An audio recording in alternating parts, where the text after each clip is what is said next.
और सुबह 7 बजे की खबरों की शुरुआत करेंगे जम्मू कश्मीर से आ रही एक बड़ी खबर के साथ। जम्मू कश्मीर प्रशासन पर 35 करोड़ का जुर्माना लगा है।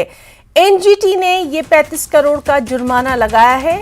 ममत और दूध गंगा को प्रदूषित करने पर यह जुर्माना एनजीटी ने लगाया है। आपको बताएं कि पर्यावरण कार्यकर्ता की शिकायत पर यह जुर्माना लगाया गया।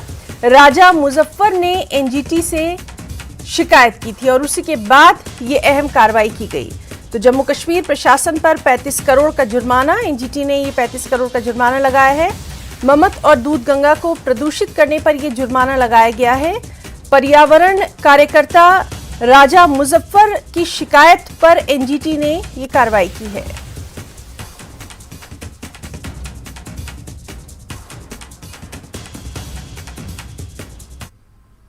एलओसी पर पाकिस्तान की घुसपैठ की एक और कोशिश नाकाम कर दी गई। सीमा सुरक्षा बल के जवानों ने एक ड्रोन को मार गिराया है। बीएसएफ सैनिकों ने बीओपी रानिया सेक्टर अमृतसर पंजाब के क्षेत्र में ड्रोन घुसपैठ के प्रयास को विफल कर दिया।